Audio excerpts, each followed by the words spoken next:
Assalamualaikum dan salam sejahtera. Berita pagi edisi 27 Januari 2021. Anda bersama saya, Ifa Hazim.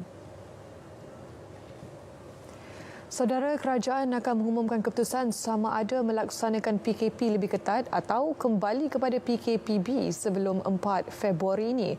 Menteri Kanan Pertahanan Datuk Seri Ismail Sabri Yaakob berkata, untuk membuat sebarang keputusan, kerajaan secara dasarnya perlu melihat secara keseluruhan kesan yang bakal dihadapi negara.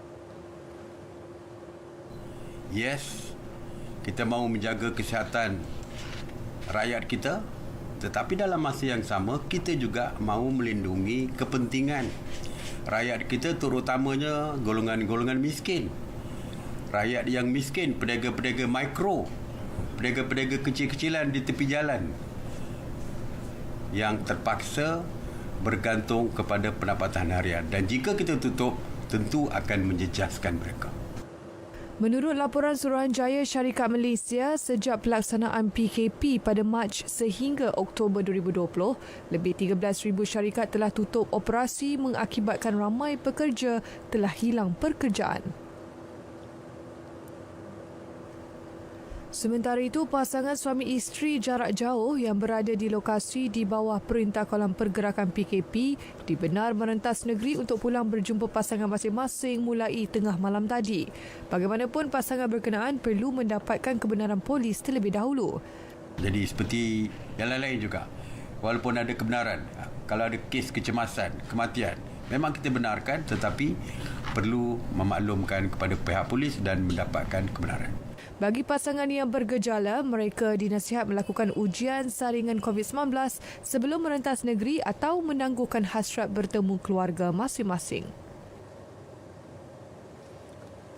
3,585 kes baharu dilaporkan semalam menjadikan jumlah kumulatif kes positif kini 190,434 kes. 11 kematian juga dilaporkan menjadikan jumlahnya kini 700 orang. Kenyataan Ketua Pengarah Tan Sri Dr. Nur Hisham Abdullah turut memaklumkan 7 kluster baru dikenal pasti Kementerian Kesihatan.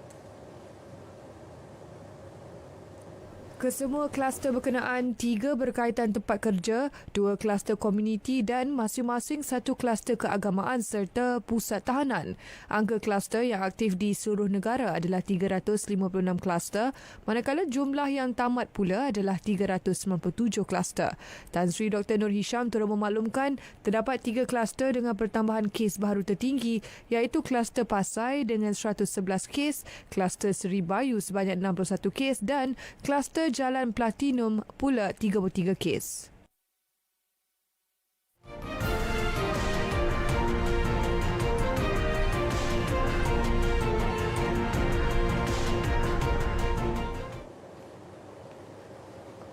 Usaha membendung penularan wabak COVID-19 yang semakin meningkat di Sepanyol, Kerajaan Tempatan Madrid melaksanakan perintah berkurung bermula semalam. Antara prosedur operasi standard SOP yang ditetapkan adalah bar dan restoran hanya dibenarkan beroperasi sehingga pukul 10 malam. Sebelum ini, Kerajaan Tempatan Madrid menolak peraturan ketat perintah berkurung namun akhirnya terpaksa melaksanakannya demi memerangi wabak COVID-19.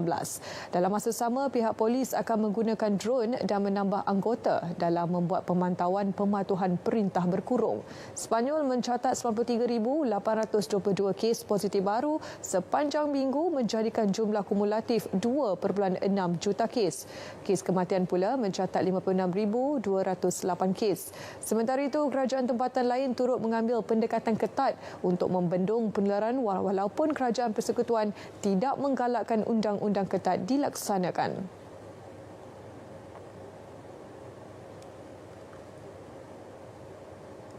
Sementara itu, kes positif COVID-19 Indonesia telah melepasi angka 1 juta. Peningkatan kes lebih 11,000 setiap hari dalam masa seminggu membantu kepada peningkatan mendadak ini. Kematian kumulatif pula mencatat jumlah 28,468 kes. Jumlah kes positif yang dicatatkan Indonesia antara yang tertinggi di Asia dan tertinggi di Asia Tenggara.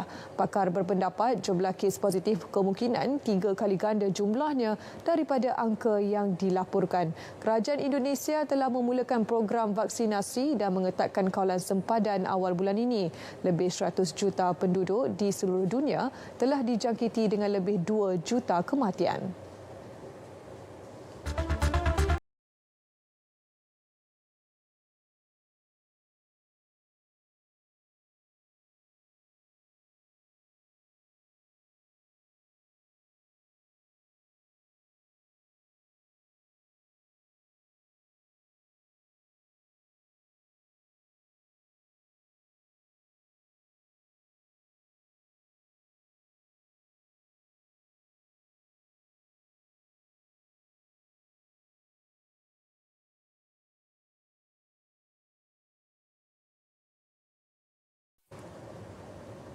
Baik, beralih ke perkembangan seterusnya. Mesyuarat Majlis Kemakmuran Bumi Putera MKB memperakukan inisiatif Hala Tuju baharu untuk dekad akan datang menerusi tindakan pembangunan Bumi Putera 2030 TPB 2030.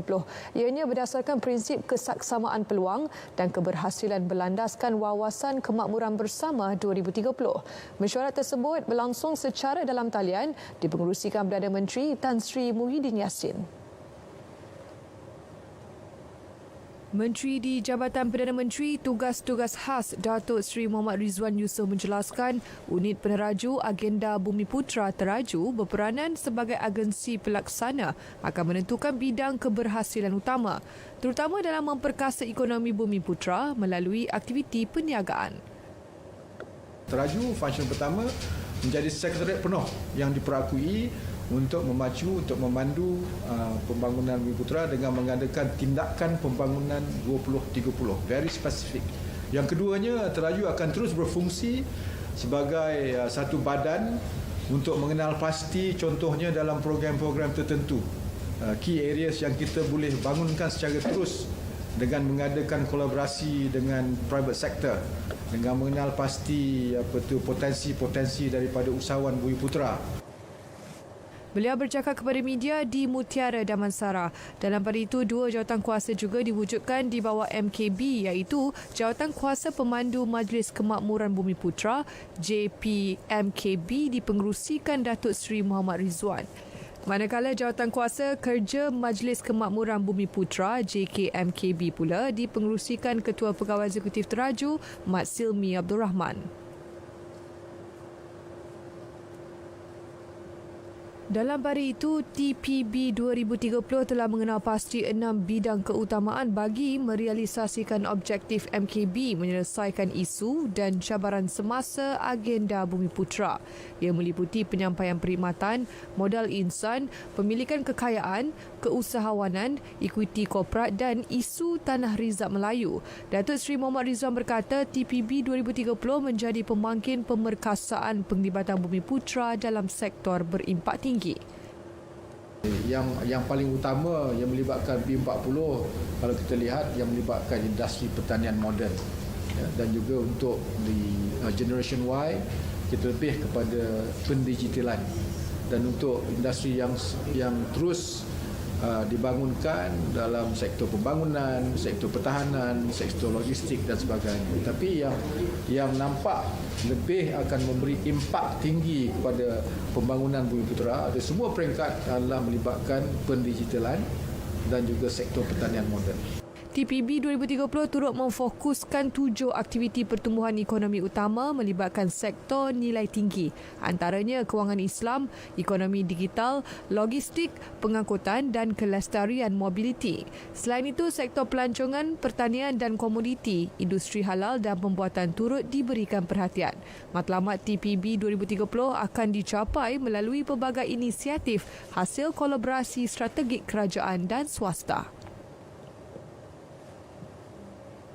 Dalam pada itu, Menteri Komunikasi dan Multimedia Datuk Saifuddin Abdullah turut menghadiri mesyuarat Majlis Kemakmuran Bumi Putera MKB pertama secara maya yang dipengerusikan oleh Perdana Menteri Tan Sri Muhyiddin Yassin. Majlis itu diterajui oleh unit peneraju Agenda Bumi Putera Teraju sebagai penyelaras utama dan dianggotai 17 Menteri Kabinet serta tokoh Bumi Putera dalam pelbagai sektor. Melalui laman Facebook, Datuk Saifuddin menyatakan mesyuarat tersebut membincangkan pelan tindakan pembangunan Bumi Putra 2030 dan pelan pelaksanaan bagi memperkasa pembangunan sosio-ekonomi Bumi Putra. Inisiatif itu selaras dengan visi Wawasan Kemakmuran Bersama 2030 dan Rancangan Malaysia ke-12. Langkah itu juga merupakan usaha kerajaan dalam membantu Bumi Putra meraih peluang ekonomi akibat kesan pandemik COVID-19 kepada perniagaan dan ekonomi negara. Ahli pertubuhan peladang kini boleh terus memasarkan hasil pertanian mereka melalui 294 pusat pengumpulan hasil pertanian PPHP di seluruh negara.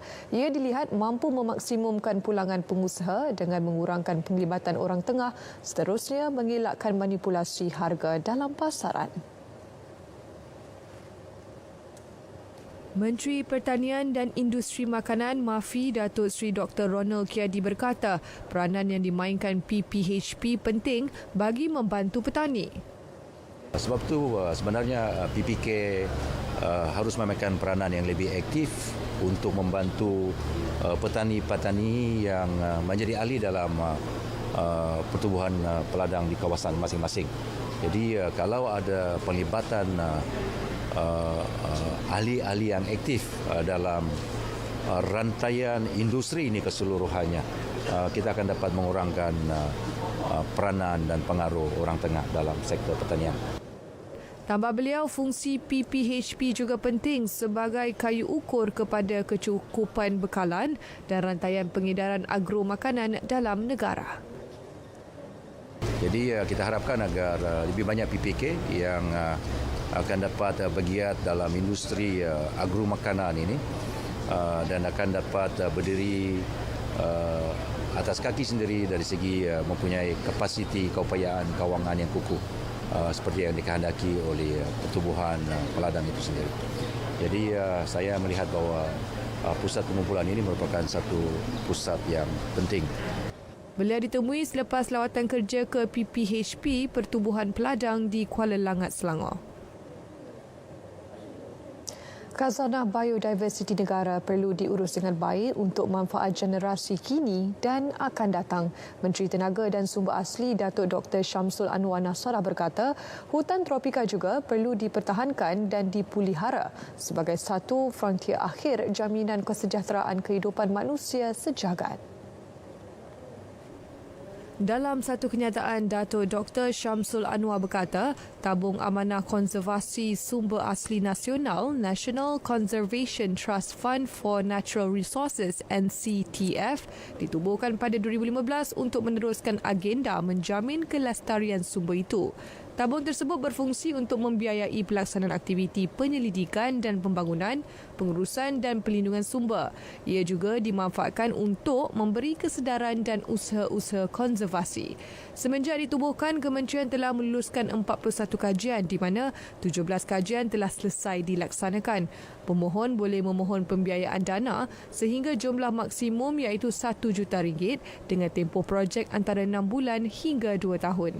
Permohonan Request for Proposal RFP, dokumen-dokumen projek dan borang permohonan boleh diperoleh di portal NCTF dan hendaklah dikemukakan kepada Sekretariat NCTF sebelum 30 Jun 2021.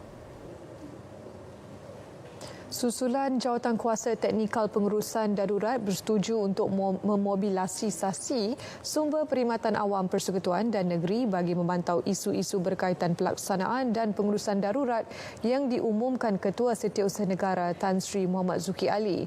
Ketua Pengarah Perkhidmatan Awam Tan Sri Muhammad Khairul Adib Abdul Rahman menyambut baik perkara itu dan pelaksanaannya akan dilakukan segera.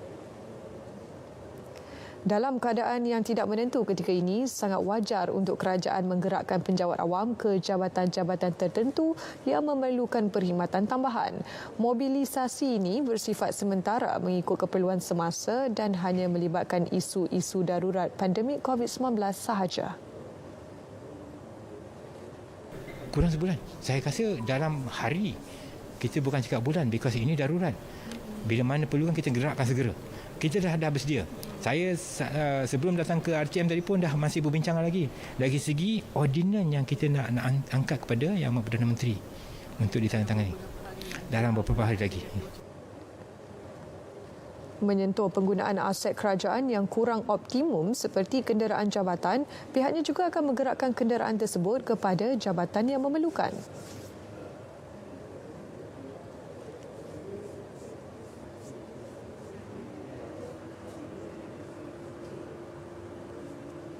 Usaha dan Siasat Kerajaan Negeri memaklumkan secara awalan inilah hasrat kerajaan. Jadi kita masih ada lagi satu proses untuk kita minta penurunan kuasa tersebut daripada Yang Amat Perdana Menteri di bawah Seksyen 4 Order Darurat. Kuasa ini diturunkan oleh Agong kepada Perdana Menteri, dan kalau Perdana Menteri setuju untuk kita kerahkan, kuasa diturunkan untuk kita mengerahkan pertukaran sementara, penugasan sementara penjawat awam ke tempat-tempat yang diperlukan. Beliau memberitahu media selepas menjadi tetamu program Bicara Naratif di Angkasa Puri. Ketua Sindiket Dadah terbesar di negara ini bersama 4 ahli kumpulan didakwa di Mahkamah Magistrate Johor Bahru atas 18 tuduhan mengedar dadah. Pertuduhan dibacakan di hadapan Magistrate Nur Madiana Mamat. Mereka terdiri daripada Goh Chi Kwang selaku Ketua Sindiket, Lia Chang Pung, Bali Pau Shau Kiat, Lee Chang Lim dan Lee Chia Hui. Lee Chang Pung berdepan 5 pertuduhan, adiknya Lee Chang Lim 3 pertuduhan dan Bali Pau Shau Kiat 4 pertuduhan. Manakala Goh Chi Kwang dan kekasihnya Lee Chia Hui didakwa dengan 3 pertuduhan. Mereka didakwa mengedar pelbagai jenis dadah berbahaya dengan berat antara 102 gram hingga 210 kilogram. Semua kesalahan dilakukan di sekitar Bandaraya Johor Bahru antara 9 hingga 15 Januari tahun ini. Pendakwaan dikemukakan mengikut Seksyen 39-1-B-A Akta Dadah Berbahaya 1952 dan boleh dihukum mengikut Seksyen 39B-2 Akta Sama dan dibacakan bersama Seksyen 34 Kanun Keseksaan yang memperuntukkan hukuman mati jika sabit kesalahan. Mahkamah menetapkan 26 April untuk sebutan semula kes. Polis Johor berjaya merampas dadah bernilai RM341 juta menerusi beberapa serbuan awal bulan ini sekaligus menjadi rampasan terbesar di negeri itu. Terpedaya janji Brian Leong, seorang wanita di Kulim Kedah yang menjalankan perniagaan dalam talian. Kerugian lebih RM84,000 diperdaya sindiket pinjaman wang tidak wujud. Berhubung menerusi aplikasi WhatsApp awal bulan ini, mangsa ditawarkan pakej pinjaman oleh Brian Leong, terbabit yang memperkenalkan diri sebagai ejen dari syarikat pinjaman wang. Ketua Jabatan Siasatan Jenayah Komersial Ibu Pejabat Polis Kontijen Kedah, Superintenden Elias Omar berkata, percaya dengan tawaran pinjaman tersebut, mangsa telah membuat pemindahan wang melalui 38 transaksi melibatkan 11 akaun bank. Beliau berkata mangsa juga meminjam wang daripada ahli keluarganya untuk pembayaran kepada suspek dengan jumlah keseluruhan sebanyak RM84,290. Mangsa mula menyedari ditipu selepas curiga setelah diminta membuat pembayaran lagi jika mahu membatalkan pinjaman. Wanita terbabit kemudian membuat laporan polis di Balai Polis Lunas. Kes disiasat menurut Seksyen 420 Kanun Keseksaan kerana menipu. Hampir 35 tahun berlalu, 94 keluarga di Batu Arang Rawang masih menunggu tanah yang dijanjikan bagi membangunkan sebuah perkampungan Melayu di OC8 Batu Arang. Permohonan yang dibuat pada tahun 1985 telah diluluskan pada tahun 1989. Namun sehingga kini, lokasi sebenar lot atau sempadan tapak perkampungan tersebut belum dikenal pasti. 52 keluarga telah mendapat lesen pendudukan sementara, manakala 42 yang lain masih menunggu jawapan daripada pejabat daerah. Kesemua mereka masih menetap di penempatan setinggan di tanah kerajaan di sekitar Batu Arang.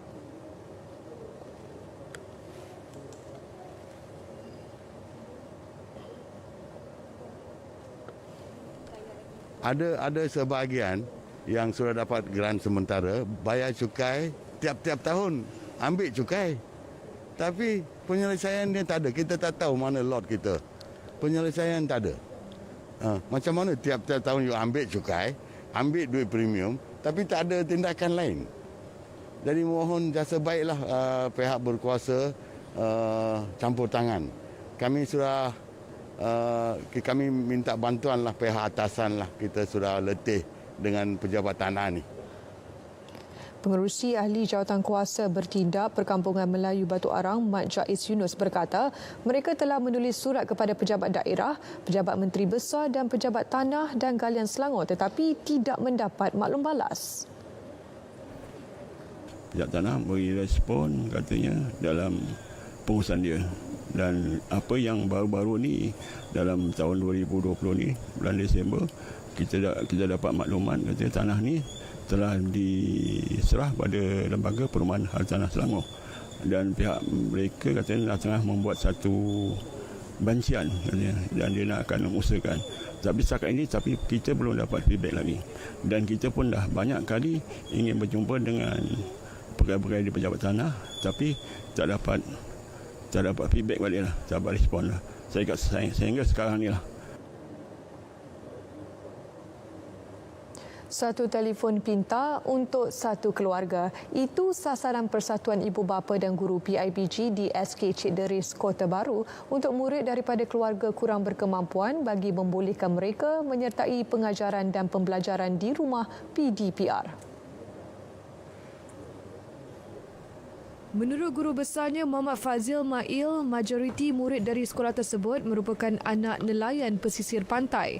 Pihak sekolah juga sudah mengesan murid-murid daripada keluarga kurang berkemampuan yang tidak memiliki kemudahan telefon pintar. Kita mencari sumbangan, memberi telefon pintar agar diorang dapat belajar dengan lebih sempurna dan lebih tersusun. Jadi saya harap mana-mana individu ataupun NGO yang boleh memberi kerjasama ataupun sokongan kepada kami, marilah bersama untuk membantu kami.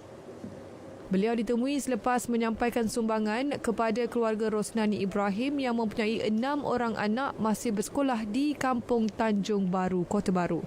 Rosnani tidak mampu menyediakan telefon pintar untuk anaknya kerana hanya bekerja sebagai tukang sapu dengan pendapatan RM1,000. Suaminya yang sebelum ini menjaja ikan terpaksa berhenti kerja sejak lebih setahun lalu disebabkan masalah kesihatan. Hari ini saya bersyukur sangatlah pada Tuhan. Moga anak saya hari ini boleh telefon untuk belajar. Selama ni saya tak boleh nak belajar lah anak sayanya sebab tak ada telefon. Kata nak beli pun, lah. Moga saya orang susah ni tak mampulah. Moga anak banyak lagi belajar, ramai lagi ni orang. Itulah.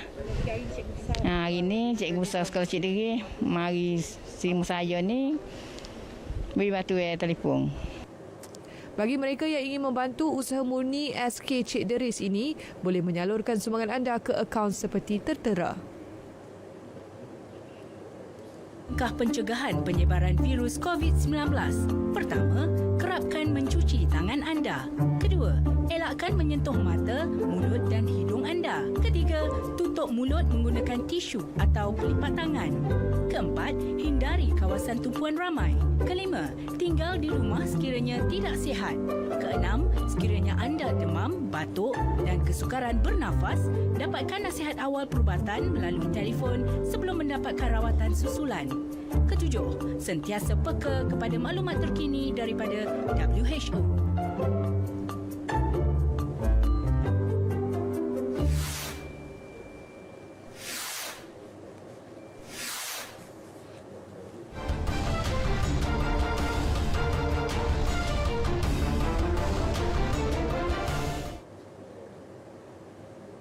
Baik, kita beralih ke perkembangan sukan.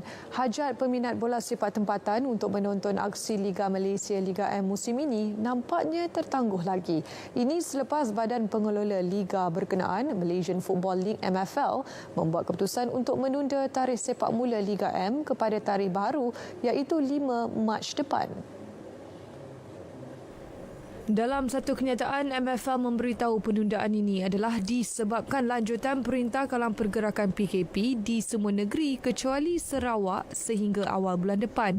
Menurut Ketua Pegawai Eksekutif MFL, Datuk Abdul Ghani Hassan, pihaknya telah menyediakan beberapa mekanisme seperti prosedur operasi standard SOP latihan yang lebih ketat dan SOP kem latihan berpusat secara kuarantin bagi memastikan saingan musim 2021 berjalan lebih efektif dan selamat.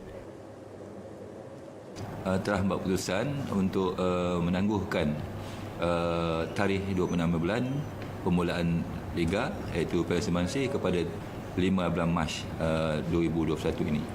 Maka itu diharapkan akan dapat mencapai selamat dan kita akan berusaha dengan berunding dengan KBS dan juga di peringkat MKN untuk membenarkan pasukan-pasukan Liga Malaysia yang terlibat dalam musim 2021 ini.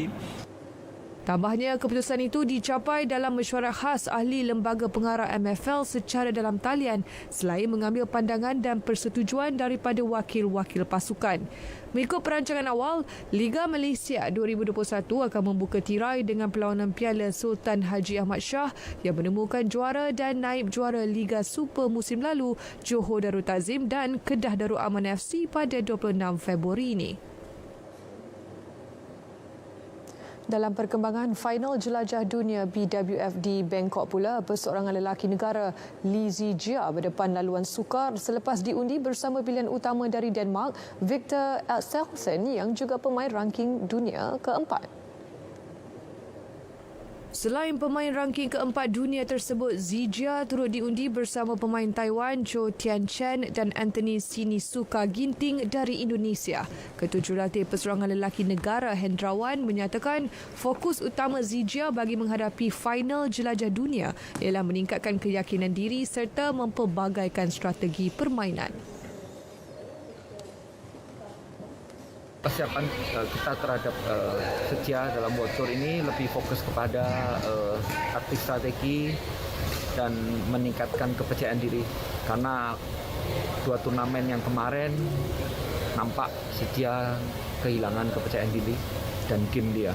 Jadi sekarang kita fokus itu, kita harap di last turnamen World Tour Final ini Setia boleh mengeluarkan apa yang terbaik dari tim dia, fighting sampai habis. Pemain berusia 22 tahun dari Kedah itu gagal beraksi dengan baik di 2 kejohanan terbuka Thailand di Bangkok minggu lalu dengan pencapaian terbaiknya mara ke suku akhir.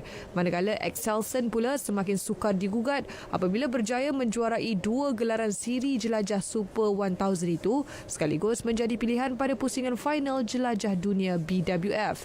Ini kali pertama Zijia layak beraksi pada kejohanan berprestij itu selepas terlepas peluang melakukannya pada tahun 2019.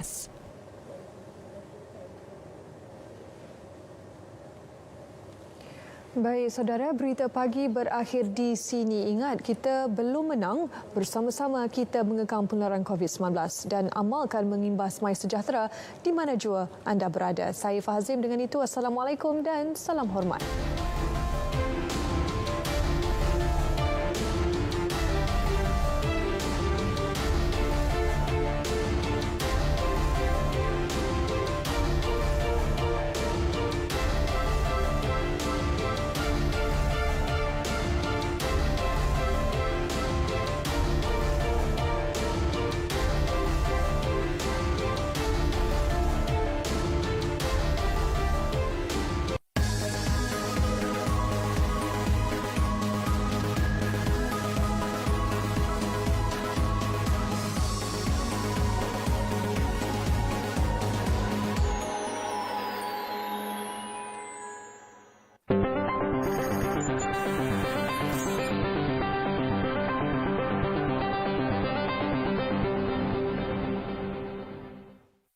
Serius ke, Wil? Serius. Kau labur sikit je tapi kau dapat balik banyak. Saya pun ingat nak melabur. Ya ke? Melabur sikit nanti dapat berkali ganda. Kita mesti masuk ini pelaburan. Untungnya banyak besar. Betul lah. Betul, saya mahu. Ya betul labur. Tapi labur dalam apa? Ingat, pelabur yang selamat adalah pelabur yang bermaklumat. Pesanan ini dibawakan khas oleh Suruhanjaya Security Malaysia dan Investmart. Kini tiba masanya untuk kita ke barisan hadapan, sama-sama kita teguh lawan kita, jaga kita, bersiap siaga, putuskan rantaian COVID.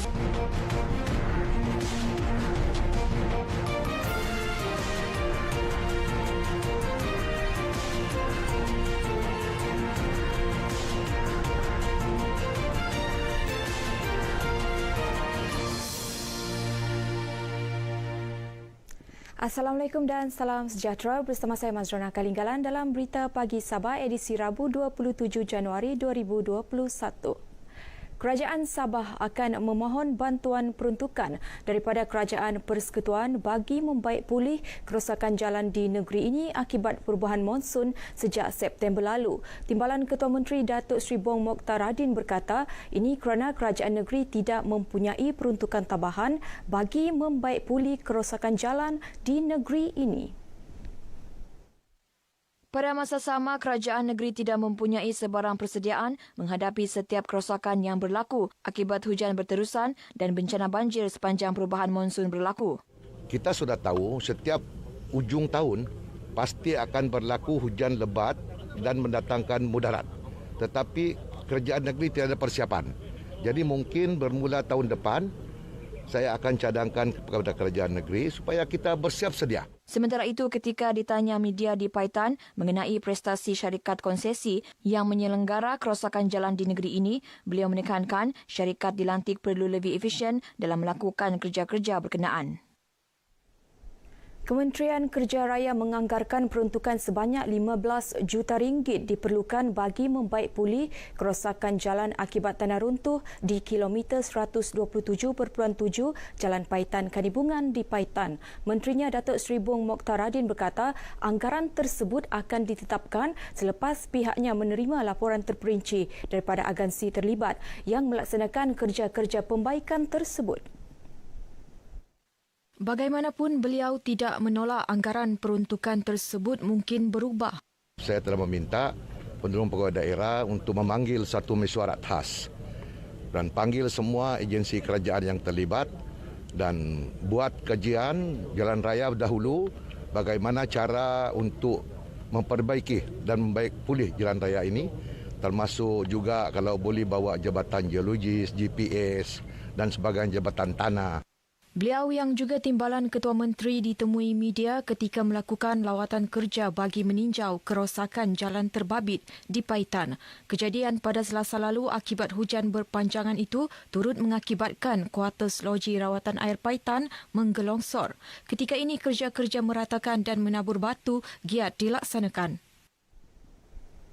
Baik, perkembangan COVID-19 di Sabah, sebanyak 303 kes positif baharu dicatatkan semalam menjadikan jumlah keseluruhan meningkat kepada 47,442 kes. Tiada kematian dan kluster baharu direkodkan. Menurut kenyataan Menteri Kerajaan Tempatan dan Perumahan Negeri, Datuk Seri Panglima Masidi Manjun, seramai 403 pesakit COVID-19 telah sembuh, manakala 2,697 pesakit sedang menerima rawatan. Bilangan pesakit COVID-19 yang masih berada di unit rawatan rapi ialah 92 orang dan 25 orang pula memerlukan alat bantuan pernafasan. Daerah Kota Kinabalu mencatat kes tertinggi dengan 49 kes, diikuti Tawau 36 kes dan Lahadatu 35 kes. Kadar penggunaan katil adalah 39.64% daripada jumlah keseluruhan 6,804 katil. Kementerian Pertahanan MINDEF menyumbang lebih RM320,000 bagi membantu penduduk yang terjejas banjir di Sabah melalui program bantuan MINDEF Prihatin Stok Bantuan Kemanusiaan SBK. SBK diserahkan oleh Panglima 5 Division Major General Dato' Muhammad Halim Khalid kepada Menteri Sains Teknologi dan Inovasi Sabah Dato' Yaakuba Khan dalam satu majlis ringkas di Kota Kinabalu. Pada ketika banjir, kawasan yang perlu diselamatkan, perkhidmatan ATM sangat-sangatlah kita hargai. Dan saya bagi pihak kerajaan negeri merakamkan setinggi-tinggi terima kasih. kita akan terus bersemangatlah untuk membantu rakyat-rakyat di Sabah ni dalam apa jua perkara-perkara yang perlu dibantukan. Dan kita juga akan membantu pihak kerajaan dalam mengagihkan barang-barang ni. Sabah negeri kelima terpilih dalam program MINDEF ini dan sumbangan akan diagihkan bermula hari ini ke 12 daerah terlibat, antaranya Kudat, Pitas, Kota Marudu, Tuaran, Sepanggar, Putatan dan Beaufort. Selepas hampir setahun dibelenggu masalah saluran kumbahan tersumbat, akhirnya peniaga di Jalan Fortune Batu Lapan Sandakan menarik nafas lega apabila kerja pembersihan mula dilaksana. Masalah berkenaan mendapat perhatian Ahli Dewan Undangan Negeri Sabah Adun Dilantik Suhaimi Nasir selepas melakukan tinjauan permasalahan di lokasi itu baru-baru ini. Suhaimi memaklumkan kerja pembersihan saluran berkenaan dijangka mengambil masa 2 hari. Saya ada melawat ke tempat ini 2-3 hari yang lalu dan keluhan daripada masyarakat, terutama sekali pekedai-pekedai di Batu Lapan ini, bahawa kumbahan ini sudah tersumpat hampir setahun lebih. Dan hari ini dan kemarin bermula dan hari ini sudah kita mulakan. Beliau ditemui pemberita ketika meninjau kerja pembersihan berkenaan di Sandakan. Suhaimi menasihatkan peniaga dan pemilik kedai di kawasan ini agar menjaga kebersihan dan tidak membuang sampah ke dalam kawasan longkang bagi mengelak kejadian berulang. Beliau turut berterima kasih kepada Majlis Perbandaran Sandakan MPS dan pemimpin setempat kerana proaktif menyelesaikan permasalahan tersebut. Sementara itu, dalam majlis berasingan, Suhaimi menggesa ketua adat dan ketua kampung, khususnya dalam kawasan Gum-Gum, agar menjalankan tugas yang diamanahkan sebaik mungkin selaras kehendak kerajaan. Katanya, sebagai pemimpin di peringkat akar umbi, mereka juga perlu menyelesaikan permasalahan dihadapi penduduk di kawasan masing-masing, termasuklah melaporkan masalah yang timbul agar tindakan segera dapat diambil pihak berwajib. Beliau berkata demikian ketika ditemui media selepas menyempurnakan Majlis Penyampaian Watikah Pelantikan Ketua-Ketua Adat Kawasan Dun N50 Gum-Gum di Mahkamah Anak Negeri Daerah Sandakan. Pewujudan kembali siaran TV pendidikan bermula 6 April lepas berupaya membantu pelajar menjalani pengajaran dan pembelajaran di rumah. BDPR khususnya mereka yang tidak mempunyai akses internet atau peranti sesuai.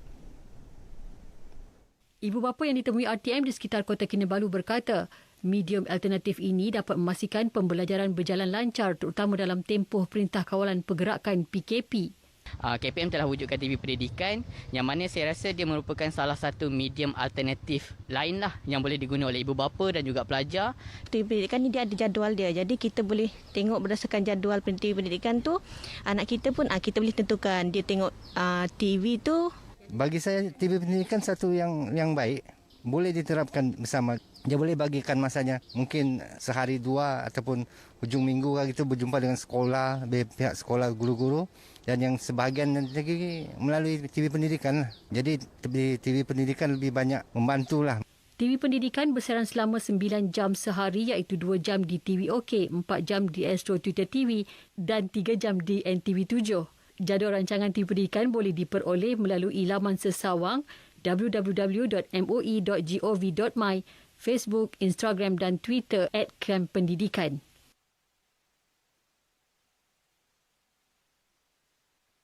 Sementara itu, ibu bapa sempat merakam pelbagai ragam anak-anak ketika mengikuti PDPR, khususnya yang pertama kali melangkah ke alam persekolahan.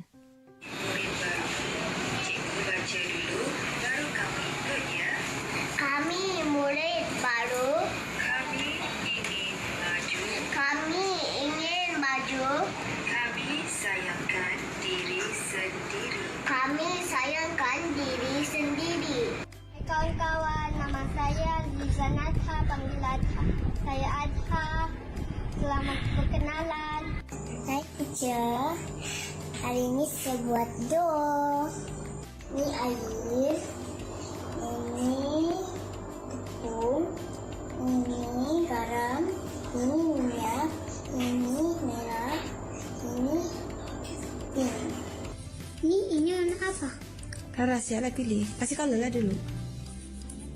Ini warna relo, ini warna Blue. Ni warna pink. Ni warna. Mira, kasih selesai tulis satu. Ibu bapa berkerjaya menyambut baik pelaksanaan PDPR sejak sesi persekolahan bermula pada 20 Januari lalu. Saya boleh monitor mereka untuk menyiapkan tugasan sekolah sepenuhnya. Yang kedua, saya juga boleh turut serta dalam aktiviti-aktiviti yang diberikan oleh cikgu mereka melalui kelas online. Bagi pelajar baru pula, terutama sekali contoh macam anak saya yang baru masuk tahun 1, pada saya selaku ibu bapa kena bersedia dan menghadapi benda yang baru, norma baru dalam sistem pembelajaran pada masa ini.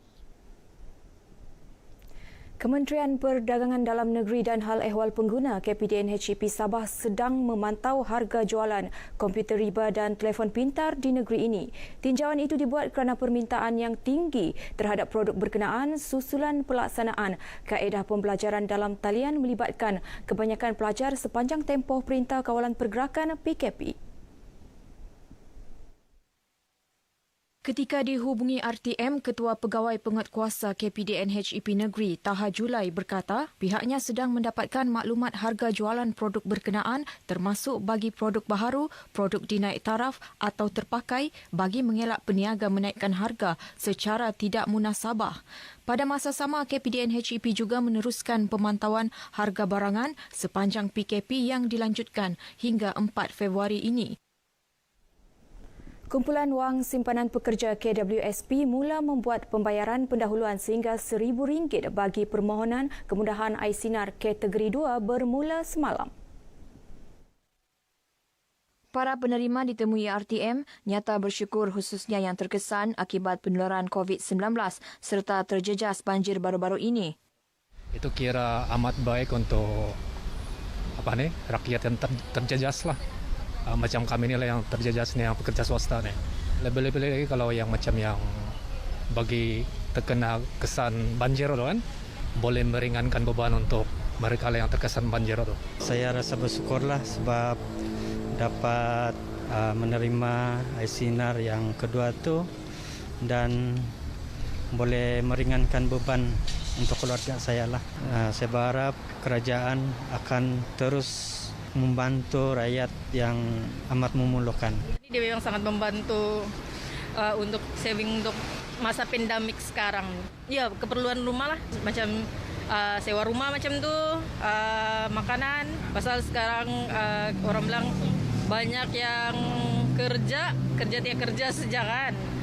Lepas tu gaji pun ada yang dikurangkan, begitu, ada yang pembuangan, so sangat membantu lah. Lebih 3 juta permohonan iSinar diluluskan membabitkan ahli KWSP terjejas pendapatan sejak 21 Disember tahun lalu dengan RM24 bilion disalurkan tahun ini. Baik, sekian berita Pagi Sabah. Jangan lalai terus waspada pandemik COVID-19 belum berakhir. Saya Mazruna Kalinggalan. Assalamualaikum dan salam hormat.